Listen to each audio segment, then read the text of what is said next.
Drop it.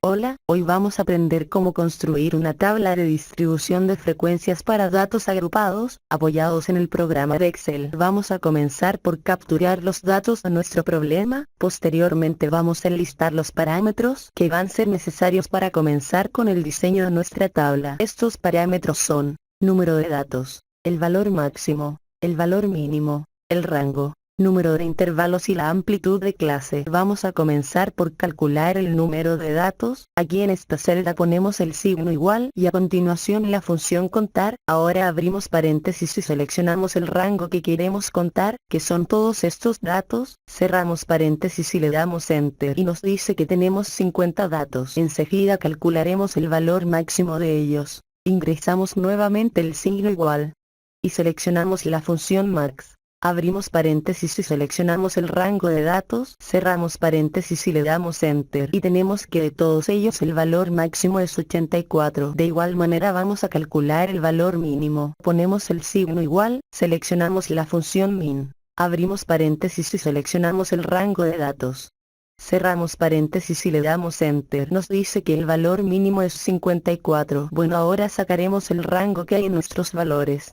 Se calcula de la siguiente manera: el valor máximo menos el valor mínimo. Entonces el máximo es 84 menos el mínimo que es 54 y nos dice que nuestro rango es 30. Vamos a calcular ahora el número de intervalos. Para esto hay muchas recomendaciones. Vamos a escoger la de Stugger, que nos dice que el número de intervalos es igual a 1 más 3.3 por el logaritmo de nuestros datos, que viene a ser 50. Cerramos doble paréntesis y le damos enter. Entonces Stugger nos recomienda utilizar 6.6 intervalos. Lo redondeamos a 6, por efectos de diseño, entonces vamos a tener 6 intervalos de clase. Ok, continuamos con la amplitud de clase. Ponemos el signo igual. La amplitud de clase calcularemos con el rango entre el número de intervalos, que viene a ser 30 entre 6 intervalos. Y eso nos da por resultado que tenemos una amplitud de 5. Bueno, ahora necesitamos diseñar una tabla como la que estamos viendo ahora, en donde vamos a ir colocando los valores que iremos calculando. Vamos a comenzar por calcular el primer límite inferior que vamos a tener en la clase 1. Sabemos que comenzamos con el valor mínimo, que en este caso el valor mínimo es 54, entonces vamos a comenzar con el 54. Sin embargo, para efectos de diseño de esta tabla no va a ser el 54, sino vamos a colocar una unidad menos, que va a ser el número 53. Entre el 54 y el 53 hay una unidad de diferencia. Esa diferencia lo vamos a colocar aquí.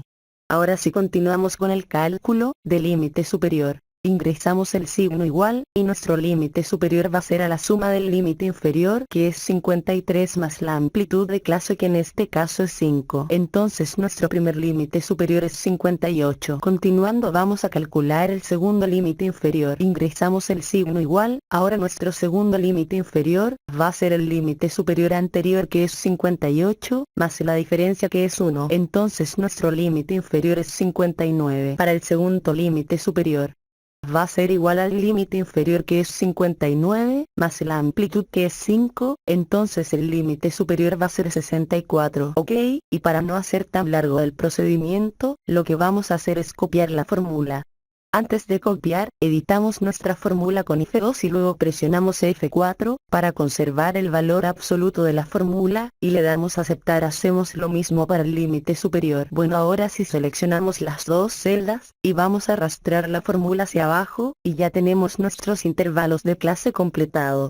Ahora vamos a calcular la marca de clase. Ponemos el signo igual. Sabemos que una marca de clase es el promedio que hay entre los dos límites. Abrimos paréntesis y sumamos 53 más 58, cerramos paréntesis y lo dividimos entre 2 para que nos dé el promedio. Esta misma fórmula la vamos a aplicar en las demás celdas. Vamos a arrastrar hacia abajo y ya tenemos nuestra marca de clase. Ahora vamos a calcular nuestras frecuencias absolutas. Colocamos el signo de igual y vamos a insertar una fórmula de estadística que nos dice cómo calcular la frecuencia. Aquí nos pide los datos de referencia. Damos un clic aquí y vamos a escoger los datos de referencia, que son el conjunto de datos que tenemos en nuestro problema. Nos regresamos Ahora, nos pide los grupos de referencia. Los grupos de referencia son los límites superiores, que ya calculamos, los seleccionamos y regresamos, le damos a aceptar, copiamos la fórmula, y luego la vamos a sumar, el resultado nos da 47, no coincide con los datos que tenemos. Vamos a corregir la fórmula, seleccionamos todas las frecuencias absolutas, presionamos F2, para editar la fórmula. Ahora presionaremos tres teclas al mismo tiempo, las teclas son Control, más Shift, más Enter, al mismo tiempo. Y ya hemos resuelto el problema, como ven, ahora sí son 50 datos. Ok, de esa manera calculamos entonces las frecuencias absolutas. Vamos a seguir con las frecuencias absolutas acumuladas. La primera va a ser la misma que la frecuencia absoluta, en este caso es 2. La que sigue va a ser el valor acumulado de la primera. En este caso es 2, más la que sigue que es 4 y nos da como resultado 6. Ya tenemos la fórmula diseñada, y entonces lo único que debemos de hacer es arrastrarla hacia abajo, y observamos que nuestra última frecuencia absoluta acumulada coincide con el total de datos, que viene a ser 50. Ahora, vamos a calcular las frecuencias relativas. Aquí vamos a dividir la frecuencia absoluta, que viene a ser 2, entre el total de datos, en este caso 50, para que se conserve el valor absoluto de mi celda. Presionamos la tecla F4 y le damos Enter. Ahora sí, arrastro hacia abajo para copiar la fórmula. Para comprobar que está correcta la operación, vamos a sumar, y nos debe de dar por resultado 1. Proseguimos, vamos a calcular las frecuencias porcentuales, ponemos el signo igual, y vamos a multiplicar la frecuencia relativa por 100. Y le damos Enter. Ahora sí, convertimos los valores a porcientos. Arrastramos nuestra fórmula, sumamos, para comprobar que vamos bien, nos debe de dar 100, la suma. Bueno, es una manera muy sencilla, de cómo construir una tabla de distribución de frecuencias, para datos agrupados con el programa de Excel. Eso es todo. Muchas gracias.